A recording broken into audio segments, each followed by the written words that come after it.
दुनिया तक पर टॉप 5 में देखिए। संयुक्त राष्ट्र की सुरक्षा परिषद की अस्थायी अध्यक्षता के पहले दिन भारत ने पाकिस्तान को लेकर एक बड़ी बात कही। जम्मू कश्मीर को भारत का अभिन्न अंग बताते हुए यूएन सिक्योरिटी काउंसिल में भारत के प्रतिनिधि टीएस तिरुमूर्ति ने कहा कि भारत पाकिस्तान के साथ एक सामान्य पड़ोसी जैसे रिश्ते चाहता है, लेकिन अब ये पाकिस्तान पर है कि वो आतंक और हिंसा पर नियंत्रण कर बातचीत के लायक माहौल बनाए। अमेरिकी सेनाओं की अफगानिस्तान से वापसी के बाद अफगानिस्तान में बिगड़ते हालात को देखते हुए रूस ने अफगान बॉर्डर के पास उज्बेकिस्तान के साथ सैन्य अभ्यास शुरू किया है। रूस और उज्बेकिस्तान दोनों को डर है कि अफगानिस्तान में खराब होती सुरक्षा स्थिति का असर पूरे सेंट्रल एशिया पर पड़ सकता है। रूस ने कहा कि उज्बेकिस्तान के तरमेज सैन्य ठिकाने पर इस 5 दिन के सैन्य अभ्यास में रूस और उज्बेकिस्तान के 1500 ट्रूप्स हिस्सा ले रहे हैं। साथ ही रूस ने ये भी कहा कि वो तजाकिस्तान में 5 से 10 अगस्त को होने वाले रूस, उज्बेक और तजाक ट्राइलेटरल मिलिट्री एक्सरसाइज के लिए और बड़ा सैन्य दल भेजेगा। वहीं अमेरिका भी अफगानिस्तान की स्थिति पर करीब से नजर रखे हुए है। अमेरिका ने मध्य अफगानिस्तान के शरणार्थियों के लिए यूएस रिफ्यूजी एडमिशन प्रोग्राम में विशेष व्यवस्था की है। चीन के तेंजियांग में एक 20 साल के भारतीय छात्र की संदिग्ध हालात में मौत हो गई है।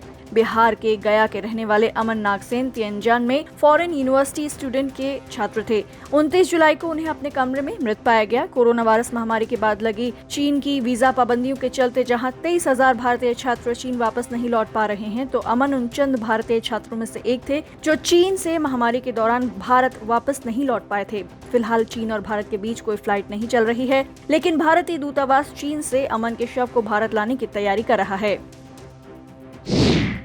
टोक्यो ओलंपिक का आज 12वां दिन है। भारत के लिए अब तक का दिन निराशाजनक रहा है। हॉकी में भारत की पुरुष टीम सेमीफाइनल का मुकाबला हार गई है। उसे बेल्जियम के हाथों 2-5 से शिकस्त मिली है। टीम इंडिया के पास अब भी मेडल जीतने का मौका है। टीम इंडिया ब्रॉन्ज मेडल के लिए अब खेलेगी। वहीं रेसलिंग में सोनम मलिक को हार मिली है। वो फ्री स्टाइल 62 किलोग्राम वर्ग का मुकाबला हार गई हैं।